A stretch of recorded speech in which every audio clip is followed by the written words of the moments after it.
내가 내게 있는 모든 것으로 구제하고 또 내 몸 불사르게 내줄지라도 내게 사랑 없으면 아무것도 아니요.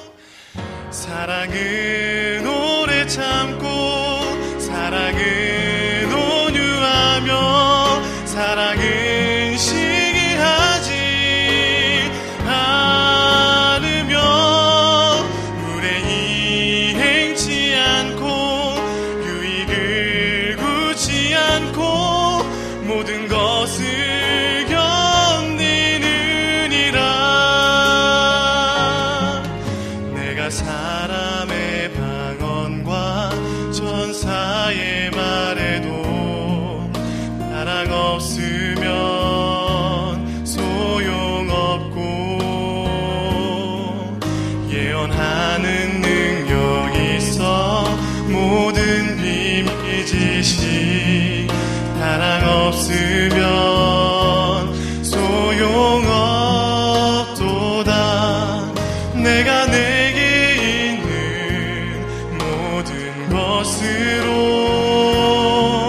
구제하고 또 내 몸 불사르게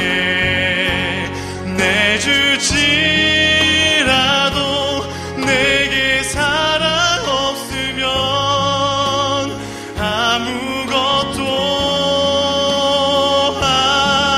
아니요. 사랑은 오래 참고 사랑은 온유하며 사랑은 시기하지 않으며 무례히 행치 않고 유익을 굳지 않고 모든 것을 견디느니라.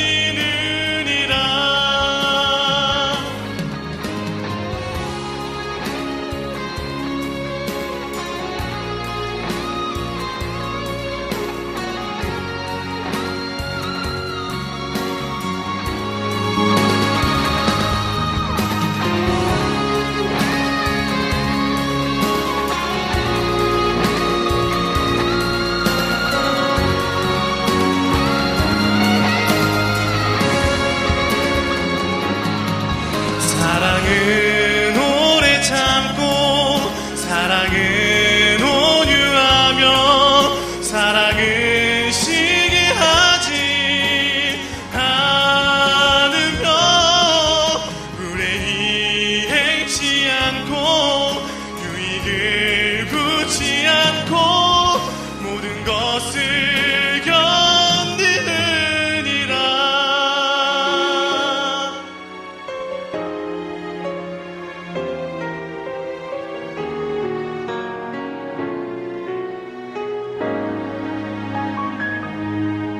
그런즉 믿음 소망 사랑 이것은 영원토록 있을진대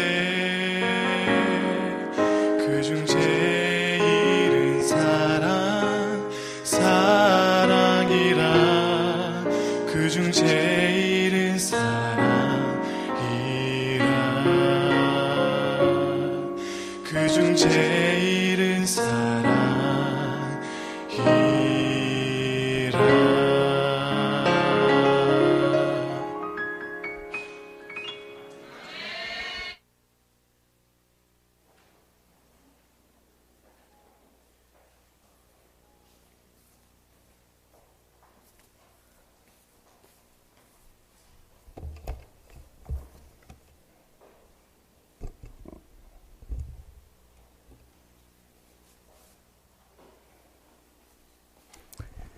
성도 여러분 안녕하십니까?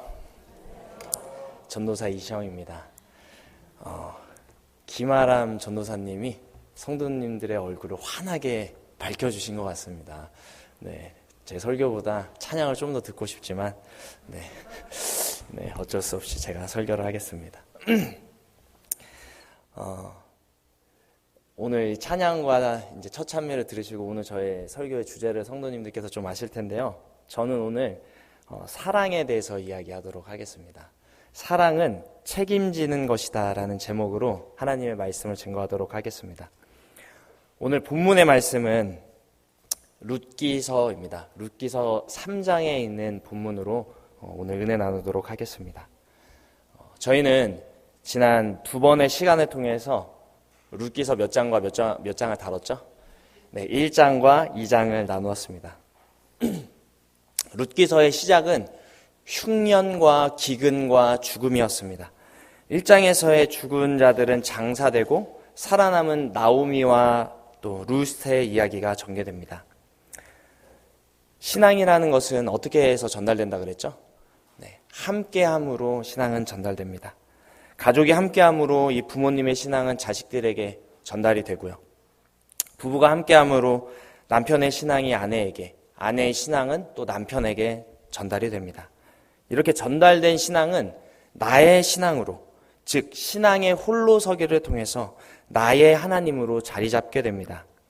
엘리멜렉의 가족이 된 룻은 가족과 함께하는 이 신앙을 통해서 이 룻의 신앙이 자랍니다.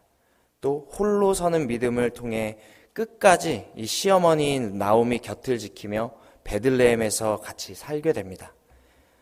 이제 룻기 2장을 통해서 저희는 하나님의 이 넘치는 은혜에 대해서 배웠습니다. 거저 받은 은혜는 거저 둔다는 것을 저희가 배웠는데요. 룻은 자기 자신에게 주어진 이방 여인이라는 이 편견을 믿음으로 넘겨버립니다. 이방 여인이라고, 과부라고, 스스로를 한탄하고 기가 죽어서 가만히 있는 것이 아니라 시어머니를 위해서 최선을 다해 일합니다. 보리 이삭을 줍기 위해서 홀로 떠나는 것입니다. 이때 하나님은 역사하십니다. 룻의 우연히, 보아스의 마침이라는 단어를 통해서 하나님의 은혜는 이루어집니다. 시어머니에게 은혜를 베풀기 위해 떠났던 룻은요, 보아스를 통해서 하나님의 은혜를 풍성히 받습니다. 보아스가 나누어준 떡을 이제 시어머니에게 드리고 풍성히 준 보리 한 에바를 나오미와 함께 이제 먹게 되는 것입니다. 슬픔과 아픔을 경험한 나오미는 이제 기쁨과 감격을 경험하는데요. 그리고 3장에서는 이 나오미가 이 사랑하는 며느리를 위해서 한 가지 기가 막힌 계획을 세우게 됩니다. 오늘의 본문인데요. 성경전 한번 찾아보겠습니다. 3장, 룻기서 3장 2절부터 4절에 있는 말씀을 같이 한번 읽어보도록 하겠습니다. 내가 함께하던 시작. 내가 함께하던 시녀들을 둔 보아스는 우리의 친족이 아니냐. 그가 오늘 밤에 타작마다임에서 보리를 까불리라. 그런즉 너는 목욕하고 기름을 바르고 의복을 입고 타작마당에 내려가서 그 사람이 먹고 마시기를 다하기까지는 그에게 보이지 말고 그가 누울 때에 너는 그 눕는 곳을 알았다가 들어가서 그 발치 이불을 들고 거기 누우라. 그가 너의 할 일을 내게 고하리라. 네. 1장 1절의 시작은 흉년으로 시작합니다. 그런데 3장 2절에 보면 풍성한 추수를 이제 이야기하고 있는 것입니다. 뭔가 슬픔, 고통, 그리고 죽음이었던 이 나오미의 가정에 복된 소식이 있을 거라는 걸 암시하고 있습니다. 나오미는 룻에게 먼저 이 몸을 깨끗하게 씻고 기름을 바르고 옷을 입고 타작마당에 내려가라고 이제 이야기합니다. 그런 다음에 이 타작하는 동안 그리고 먹고 마시기를 끝날 때까지 숨어 있다가 이제 보아스에게 모습을 보이지 말고 이제 그가 눕는 곳을 딱 보았다가 몰래 들어가서 발 쪽에 이제 누워 있으면 보아스가 너에게 할 일을 말해줄 거라라고 이제 이야기를 하는 것입니다. 이 나오미는요, 보아스가 가까운 친족이기 때문에 이 룻이 안식할 처소를 이제 줄 거라고 생각을 하고 도와주고 싶었어요. 그래서 이제는 내 딸아라고 이제 표현합니다. 이제 자신의 며느리에게 내 딸아라고 합니다. 나오미의 이런 사랑스러운 모습이 엿보입니다. 1장에서는 두 며느리에게 가라, 너네 이제 모압으로 가라 라고 했던 나오미가 이제는 적극적으로 룻을 위해서 이제 짝을 찾아주는 모습이 나타나는 것입니다. 룻은 비록 이방 여인이었지만 시어머니에게 은혜와 또 사랑과 희망을 나누었습니다. 그래서 나오미도 룻에게 희망을 제안하는 것입니다. 이 룻은 이 나오미, 이 시어머니의 제안에 어떻게 반응하나요? 5절에서 룻은 이렇게 얘기합니다. 어머니의 말씀대로 내가 다 행하리이다 라고 말합니다. 믿음의 사람은요, 행동하는 사람입니다. 은혜 받은 사람은 이제 그 은혜를 나눌 줄 아는 행동하는 사람입니다.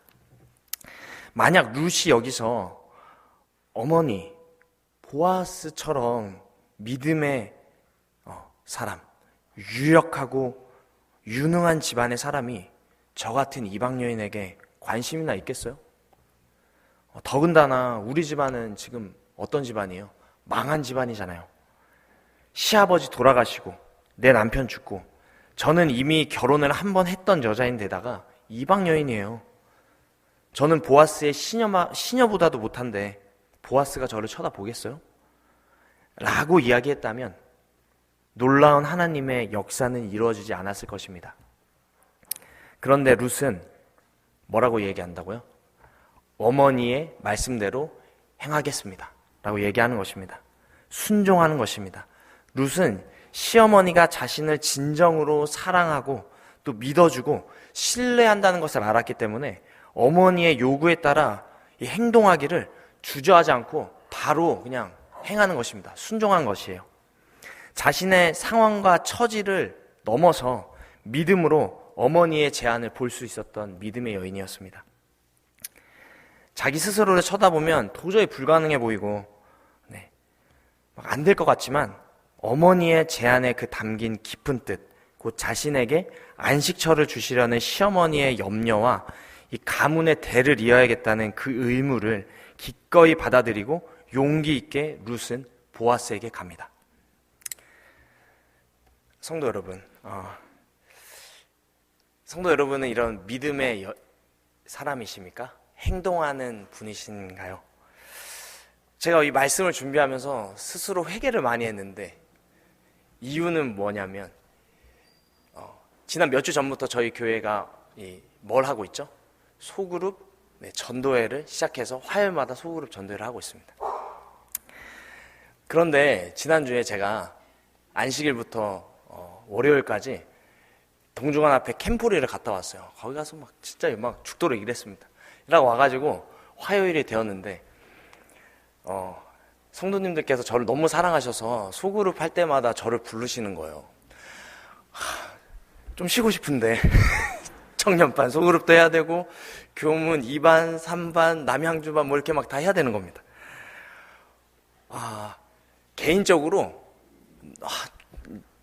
좀 피해갔으면 좋겠는 거예요. 그래서 처음에 이렇게 시간이 다 화요일 저녁이 이렇게 맞물리고 이래가지고 잘 됐다.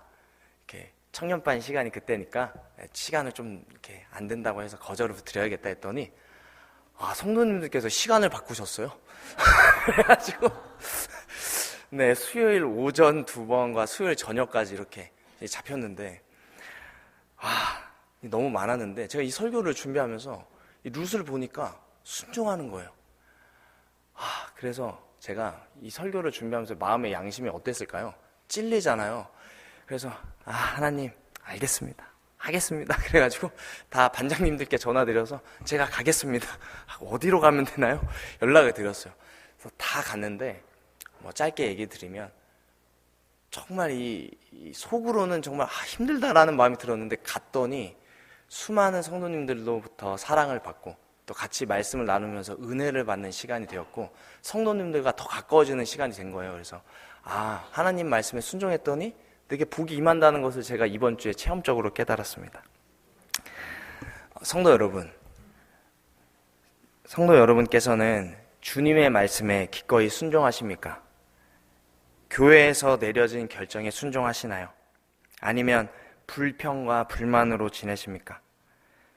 안교장, 선교회장, 교과반장 등 나에게 부담스럽고 하기 힘든 직무가 맡겨졌을 때 거절하시는가요? 아니면 순종하시나요? 어느 목사님께서 정말 마음에 찔리고 막 부담스럽고 하지만 너무 은혜되는 설교를 했다고 해요. 하시면서 막 해외 선교를 가야 된다, 우리가 해외 선교를 가야 된다 막 강조를 하셨대요. 그 어느 한 장로님이 그 설교를 통해서 은혜를 많이 받았습니다. 그런데 이 장로님에게는 눈에 가시 같은 한 장로님이 있었어요. 그래서 이 장로님이 설교를 다 듣고 마지막 기도를 딱 하시면서, 하나님 정말 은혜로운 말씀 감사합니다, 그 선교지에 나를 보내주소서 라고 기도했을까요? 그렇게 했다면 얼마나 좋았겠습니까? 이 장로님은, 하나님 감사합니다, 하나님 그 선교지에 저 말도 안 되는 저 장로 보내주세요. 문제도 많고 말도 많은 저 장로를 그 선교지로 보내소서라고 기도했다고 합니다. 성도 여러분, 때론 주님께서는 우리에게 요구하시는 게 좀 비상식적이고 비논리적이고 이성에도 맞지 않고 납득이 되지 않는 것일 수도 있어요. 하지만 우리가 한 가지 분명히 알아야 하는 것은 주님께서는 우리를 사랑하신다는 것입니다. 주님이 우리 각자를 위해서 십자가에 달려 돌아가셨다는 것입니다. 그러므로 우리는 주님의 말씀과 주님이 분부하신 것에 순종할 수가 있는 것입니다. 우리에게 해가 되는 것은 주님께서 요구하실까요? 요구하지 않으십니다. 그렇기에 우리는 의심 없이 순종할 수 있습니다.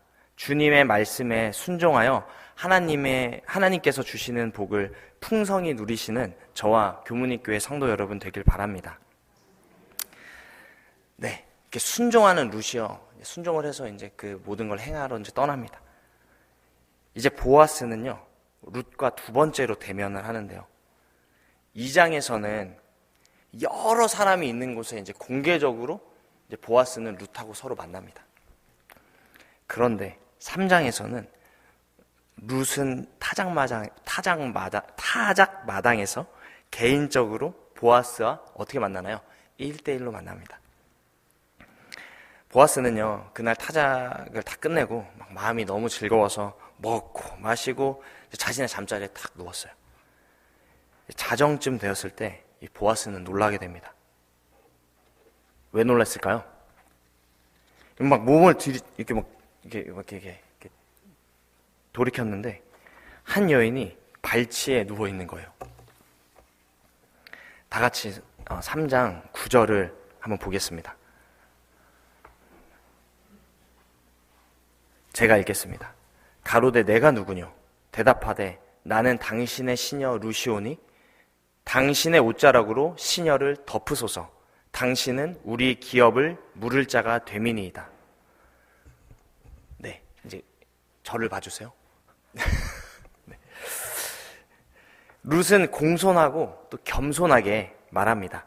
곧 보아스의 아내가 될 수도 있었을 텐데 룻은 전과 다를 바 없이 자신 한없이 낮춰서 시녀라고 말합니다. 하지만 결코 수동적이진 않아요. 막 말도 안 하고 막 가만히 있고 막 이러지 않습니다. 적극적으로 나서서, 그래서 뭘 한 거냐면요, 청혼한 거예요. 옷자락으로 나를 덮어달라는 말은 나랑 결혼해달라는 말입니다. 다른 사람 말고 오직 보아스, 당신만이 우리 기업을 맡아주셔야 합니다 라고 말한 것입니다. 이제 결정의 키는 누가 쥐게 된 것입니까? 보아스가 지게 된 것입니다. 어떠한 선택을 하냐에 따라 룻과 나오미의 가정의 운명은 결정되는 순간입니다. 여기서 우리는 룻의 입장이 아니라 좀 보아스의 입장에서 생각해 보겠습니다. 2장에서 등장한 이 보아스는 어떤 인물인가요? 부유하고 돈도 많지만 또 하나님의 은혜를 베푸는 사람이었습니다. 그의 어머니는 누구였다고요? 라합이었습니다. 아버지는 살몬이었는데 이 아버지의 가문은 아론의 혈통이었습니다. 뼈대에 있는 혈통에 어머니는 이방 사람이었던 이 보아스는 어릴 적부터 은혜를 맛보고 은혜를 배우고 또 이 은혜를 누리며 이제는 베풀 줄 아는 그런 사람이었던 것입니다. 그래서 이 룻과 나오미에게 은혜를 베풀면서 내 보리밭에 와서 이제는 편하게 이삭을 주우라 라고 말한 것입니다. 이제 3장에 등장하는 보아스라는 사람의 모습은요, 어떤 사람이냐면 책임지는 사람으로 등장합니다. 지난 시간에 간단하게 언급한 바로 기업 물을 자의 의무를 다한 것입니다. 이것을 고엘 제도라고 하는데요, 이 이스라엘 지역에 있었던 관습입니다. 어떤 거냐면 친족이 있어요. 근데 친족의 역할은 자신이 속한 부족에 이 손실이 있으면 그걸 회복하는 것을 돕는 데 있는 것입니다. 이것이 고엘 제도인데요, 자기네 친족이 죽임을 당했다면 그 살인자를 처벌해야 되는 의무가 있었고, 고소를 당했다면 법적으로 돕는 일을 했었고, 경제적으로 어려움을 당하면 또 그 땅을 사주는 것으로 의무를 했습니다. 즉 자기 친족 중에 누군가 어려워져서 땅을 팔고 가난해졌을 때 자신의 친족 중 가장 가까운 자가 그 땅을 대신 사주는 것입니다. 이 보아스는 엘리멜렉의 친족이었기 때문에 룻은 그에게 이제 이렇게 도와달라고 한 것입니다. 근데 뭐 이렇게 땅만 사달라 이런 게 아니라요, 더 나아가서 이제는 내 남편이 되어주세요. 내 대를 이어줄 자가 되어달라라고 요청한 것입니다. 하지만 중요한 것은요, 이 고엘 제도는 이렇게 강제성이 있지 않았어요. 해도 되고 안 해도 되는 것이었습니다. 누군가가 이것을 자원해서 내가 하고 싶다 했을 때만 가능한 법이었어요. 성도 여러분, 한번 생각해 보시기 바랍니다. 잘 먹고 또 마시고 자고 있는데 자신의 발밑에 젊고 아름다운 여인이 막 이렇게 딱 치장을 하고 누워 있습니다. 그리고 이제 내 남편이 되어주세요 라고 말하는 것입니다. 이 남자라면 이럴 때 이성이 먼저 작동할까요? 아니면 본능, 즉 정욕이 먼저 작동할까요? 아무도 없는 밤에 젊은 여인이 어떻게 보면 한 남자를 막 이렇게 유혹하는 모습 같아요. 보통의 남자였다면 이성의 끈은 벌써 이제 딱 사라지고, 와, 먹고 마시고 즐기고 잠자고 있는데 여자까지 딱 나타났으니 야, 오늘 밤 좀 즐겨보자 했을 것입니다. 그리고 이 여인에 대한 책임은 나보다 더 가까운 사람에게 좀 넘겨야지 이렇게 생각할 수도 있어요. 귀찮으니까 오늘 이 순간만 즐기자라고 생각했을 수도 있습니다.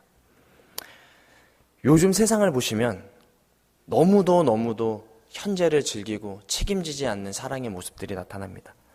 뉴스들을 통해 우리가 들을 수 있는 소식은요, 사람들이 서로 책임지지 않고 육신의 정욕대로 사는 모습을 보게 되는 것입니다.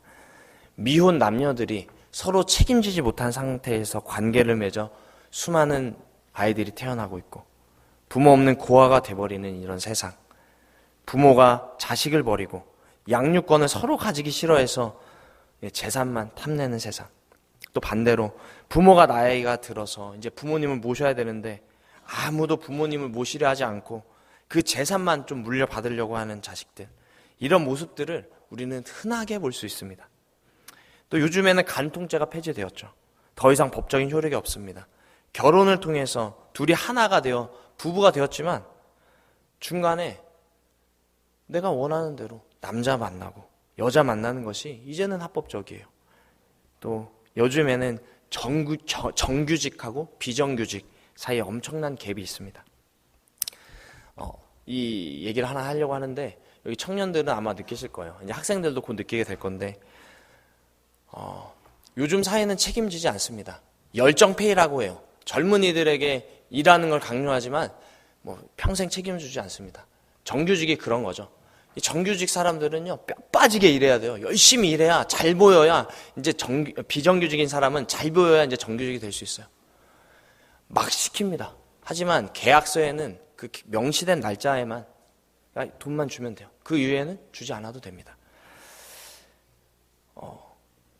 제 친구들이 겪은 내용인데요. 일을 하게 됐어요. 계약직을 하게 되었는데 위에서 얘기하는 겁니다. 야, 너 일 잘하니까 내가 이제 너 뽑아줄게. 너 여기 1년만 더 일하면 뽑아줄게. 1년이 지났어요. 야, 아직은 안 되겠다. 1년만 더 계약하자. 1년 또 계약했어요. 2년 계약하면 이제 이 정규직을 뽑아줘야 돼요. 그러니까 잠깐 몇 달 쉬라고. 몇 달 쉬고 있는데, 야, 지금 또 안 되겠다. 다시 계약하자. 이랬는데, 결국에는 그 책임지겠다는 그분은 말만 하고 다른 곳으로 가버렸습니다. 아무도 책임져 주지 않는 세상. 근데 이런 일이 뭐 비단 제 친구에게만 일어난 게 아니라 수많은 사람들에게 일어나고 있어요. 저기 있는 저 젊은 청년들에게, 저 청년들도 다 알고 있을 거예요. 자기가 갖고 있는 능력에 10배를 해도 이 정규직이 되기 그렇게 힘든 세상입니다. 그래서 새 정부가 정규직을 늘린다는 소식에 국민들은 열광합니다. 왜일까요? 그것은 책임져 주기 때문입니다. 이 오뚜기라는 회사가 요즘에는 가뚜기라고 막 불리더라고요. 청년 결백한 것도 좀 있나 봐요. 그런데 모든 직원들이 또 정규직이라고 합니다. 네. 이 회장이 모든 직원의 퇴직까지 책임지는 것. 네, 이거는 예전에는 당연한 것이었겠죠. 하지만 지금은 그렇지 않습니다. 가뭄의 단비같이 이런 책임지는 모습은 더욱 이 세상이 더 이상 책임을 지기 싫어한다는 것을 보여줍니다. 네, 동성애도 같은 의미라고 저는 생각하는데요. 정말 극소수의 동성애자만이 유전자 때문에 이 고통받고 있는 것이지, 대부분의 동성애자들은 이 성적인 쾌락은 추구하지만 책임을 지지 않기 위해서 저는 즐긴다고 생각합니다. 이러한 세상에 이 보아스는요, 책임지는 것이 진정한 사랑이라는 것을 우리에게 보여줍니다. 이날 밤 보아스는 룻하고 잠자리를 가졌을까요? 안 가졌을까요? 네, 당연히 다 아시겠지만 동침하지 않습니다. 그리고 이렇게 멋진 이야기를 합니다. 오늘의 주제 성경절이기도 한데요. 같이 찾아서 한번 읽어보겠습니다. 3장 11절부터 13절에 있는 말씀입니다. 내 딸아, 시작. 내 딸아, 두려워 말라. 내가 내 말대로 내게 다 행하리라. 내가 현숙한 여자인 줄 나의 성읍 백성이 다 아느니라. 참으로 나는 내 기업을 물을 자나 물을 자가 나보다 더 가까운 친족이 있으니 이 밤에 여기서 머무르라. 아침에 그가 기업 물을 자의 책임을 내게 이행하려 하면 좋으니 그가 그 기업 물을 자의 책임을 행할 것이니라. 만일 그가 기업 물을 자의 책임을 내게 이행코자 아니하면 여호와의 사심으로 맹세하노니 내가 기업 물을 자의 책임을 내게 행하리라. 아침까지 누울지니라.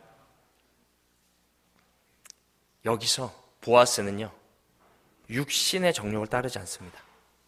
그리고 진짜 사랑이라는 것은 책임지는 거라는 걸 보여줍니다. 한마디로 보아스는 루사, 이제는 걱정하지 마. 내가 책임질게 라고 하는 것입니다. 보아스는요, 더 큰 그림을 그려요. 그날 밤 자신의 육신의 정욕을 따른 것이 아니라 이 책임지는 모습을 보여주는데요. 보아스도 이 루세에 대해서 호감이 당연히 있었겠죠. 현숙한 여자인 줄 모든 백성이 안다고 했습니다. 그리고 자신보다 더 가까운 친족이 있는데 그 친족이 기업 물을 자의 책임을 지지 않는다면 내가 하나님께서 살아계심을 두고 맹세하는데 내가 너를 책임지겠다 라고 합니다. 그런데 언제 이 친척에게, 이 더 가까운 친척에게 말하겠다고 하나요? 보면 언제라고 하냐면 뭐 내일, 모레, 글피 뭐 이렇게 얘기하는 게 아니라 뭐 일주일 뒤에 내가 그 사람 찾아가서 하겠다는 게 아니라 언제요? 바로 다음 날 낮도 아닙니다. 아침입니다. 차일피일 자신의 책임을 미루지 않아요. 바로 다음 날 아침에 내가 다 정리하고 만약에 그 사람이 너를 책임지지 않겠다고 하면 내가 너와 너의 시어머니 나오미를 책임지겠다라고 하는 것입니다. 얼마나 멋있는 사랑입니까? 바로 책임지는다는 것은 사랑한다는 얘기입니다. 그리고 14절에서부터 보면 룻이 다시 돌아가는데요. 보아스는요, 그냥 돌려보내지 않아요. 겉옷에다가 보리를 이렇게 막 6번을 팍팍 퍼줍니다. 팍 퍼줘요. 참 아름다운 사랑이라 생각합니다. 이 책임지겠다는 약속을 들은 룻은 어땠을까요? 그날 밤 자기를 막 이렇게 어떻게 하지도 않고 자신에게 보리를 6번 퍼주고 내가 이제는 너를 책임지겠다 라는 얘기를 듣고 집으로 돌아가는 이 보아스의 마음은 막, 보아스가 아니죠, 룻의 마음은 아주 그냥 막 벅찬 감동과 기쁨으로 갔을 것입니다. 이 책임지겠다는 약속을 들은 룻은 기쁜 마음으로 집에 가서 나오미에게 얘기합니다. 이 말을 들은 나오미는 이제 이렇게 얘기합니다. 18절인데요. 제가 읽겠습니다. 이에 시모가 가로되 내 딸아, 이 사건이 어떻게 되는 것을 알기까지 가만히 앉아 있으라. 그 사람이 오늘날 이 일을 성취하기 전에는 결코 쉬지 아니하리라. 여기 보시면 구원을 요청하는 것은요, 룻의 몫이었어요. 룻이 제발 저 좀 구원해 주세요. 기업을 좀 물어주세요. 저랑 결혼해 주세요 하는 것입니다. 그러나 구원을 약속하고 구원을 이루는 것은 누가 해야 됩니까? 보아스가 해야 됩니다. 구원을 요청한 이후에 룻이 한 일은 믿음으로 그 구원이 이루어지기까지 기다리는 것이었습니다. 이것이 바로 구원이 이루어지는 방법입니다. 성도 여러분, 저희의 구원도 같은데요. 우리는 구원을 스스로 이룰 수 있나요? 우리는 스스로 이룰 수 없습니다. 단지 믿음으로 하나님께 요청할 뿐입니다. 그렇게 하나님께 구원을 요청한 다음에 우리가 할 일은 믿음으로 그 구원을 기다리는 것입니다. 우리가 요청한 그 구원을 이루기 전까지 예수 그리스도는 결코 쉬지 않겠다라고 이야기하신 것입니다. 약속하셨어요. 이것이 룻기가 우리에게 알려주는 구원의 비밀입니다. 여기서 우리는 이 책임이라는 단어를 깊이 생각해 보지 않을 수가 없는데요. 구원을 요청한 룻에게 보아스는 이렇게 얘기합니다. 13절에서 얘기했는데 내가 기업 물을 자의 책임을 내게 행하리라. 하나님께서 이스라엘 백성들에게 친족을 돕는 책임지는 일을 맡기신 이유는 서로가 책임지는 관계임을 분명히 알려주는 것입니다. 하나님께서는 우리의 가족, 친족, 이웃이 본인의 힘으로 도저히 문제를 해결할 수 없을 때 그의 친족이 그 문제를 도와주시길 원하십니다. 이 책임이라는 단어는 다른 말로 표현하면 뭐라고 할 수 있을까요? 사랑입니다. 사랑. 누군가를 사랑한다는 것은 누군가를 책임진다는 것이죠. 남자가 여자를 사랑해서 결혼할 때 이렇게 얘기하죠. 이 여자를 내가 끝까지 책임지겠다. 부부가 서로 사랑해서 아이를 낳았을 때 이 아이를 낳은 행동은 뭔가요? 내가 이 아이를 어떻게 하겠다?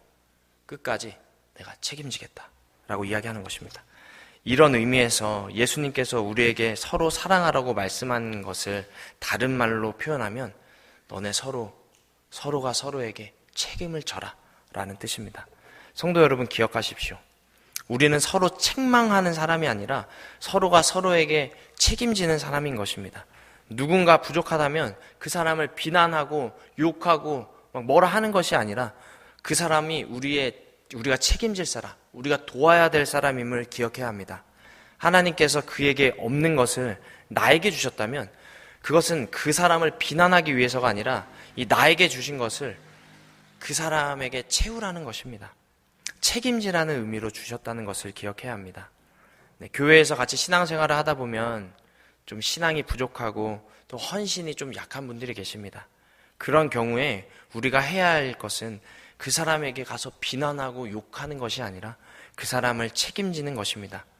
그래서 성경은 교회를 가리켜 이 몸으로 표현합니다. 눈이 할 수 없는 일을 코가 하고 코가 할 수 없는 일을 입이 하라는 것입니다. 룻이 도저히 혼자의 힘으로 해결할 수 없는 일을 보아스를 통해서 해결하신 것처럼 여러분의 자녀의 부족한 점을 부모가 책임져야 합니다. 성도님 여러분, 옆에 한번 보시겠습니까?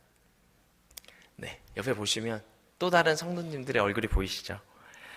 옆에 앉아 계신 성도들의 이 부족한 점을 누가 책임져야 된다고요? 내가 책임져야 되는 것입니다. 이것이 바로 보아스를 통해 우리에게 주신 아주 중요한 교훈인 것입니다. 예수님은 분명하게 우리에게 진정한 사랑은 즐기는 게 아니라 책임지는 것이 사랑이라고 말씀하셨습니다. 누가복음 10장 29절에서부터 37절에 보면 우리가 아주 잘 아는 엄청나게 많이 들은 비유가 나오는데 무슨 비유인가요? 선한 사마리아인의 비유가 나옵니다. 한 율법사가 누가 진정한 이웃이냐라고 물었을 때 예수님은 이 비유로 말씀하셨죠. 강도를 만나서 모든 걸 다 뺏기고 막 맞아가지고 거의 죽은 송장이나 다름없었던 사람, 길에 버려진 사람, 이 사람을 제사장, 레위인 다 피해갑니다. 그런데 누가 이 강도 만난 사람을 끝까지 책임집니까? 누가 책임지죠? 네, 맞습니다. 사마리아인은 이 사람을 책임집니다. 불쌍히 여기고 가까이 가서 기름과 포도주로 그 상처를 싸매고 붓고 자기 짐승에 태워서 주막으로 데려가서 돌봐줍니다. 그리고 31절에 보면 이튿날에 데나리온 2를 내어 주막 주인에게 주며 가로되 이 사람을 돌보아주라. 부비가 더 들면 내가 돌아올 때에 갚으리라 하였으니. 이 사마리아인은요 끝까지 책임집니다. 이 숙소에 데려다 준 것으로 끝나는 게 아니고요, 돈이 모자르면 내가 돌아와서 갚겠다. 끝까지 뭐 하겠다? 내가 책임지겠다라고 말하는 것입니다. 예수님은 우리에게 진정한 사랑은 책임지는 사랑이라는 것을 알려주셨습니다. 제가 전도사 시절에요. 지금도 전도사네요. 네, 몇 년 전에요. 네, 화요일 저녁이었는데, 네, 이렇게 제가 그 영화학원 교회 있을 때입니다. 저기 방송실에서 있었거든요. 방송실에서 있는데 그 목사님이 교회 안 나타나시는 거예요. 예배인데 예배가 다 끝날 때까지. 중간에 전화가 왔어요. 야, 시영아. 제가 그 목사님 형님으로 부르거든요. 네, 형님. 야, 예배 끝나자마자 바로 어디로 와? 그러는 거예요. 그래서 네. 전화를 딱 끊고 예배 딱 마치자마자 글로 막 달려갔습니다. 그곳은 어디였냐면 그 목사님 댁이었는데요. 갔더니 화장실에서 이렇게 누가 계세요. 봤더니 들어봤더니 어느 목사님이 교회를 오시다가 어떤 한 분이 바닥에 쓰러져 계시길래 봤더니 완전히 이제 정신을 못 차리시고 이제 하반신에 막 피가 막 흥건히 막 흘러내리고 있는 상태에서 올라갔는데 씻겨야 되는데 혼자서는 도저히 못 씻겨가지고 저를 데리고 온 겁니다. 제가 딱 갔어요. 근데 그분을 딱 보자마자 어떤 생각이 들었을까요? 불편한 생각이 들더라고요. 어떤 남자분이셨는데 막 온몸에 피가 막 이렇게 나고 계시고 정신을 못 차리시고 그래서 빨리 병원에 가야 되는 게 아닌가 했더니 목사님 이 상태로 병원 가면 받아주지 않으니까 우리가 좀 씻어서 정신을 차리게 한 다음에 가자 그래서 열심히 같이 씻겼습니다.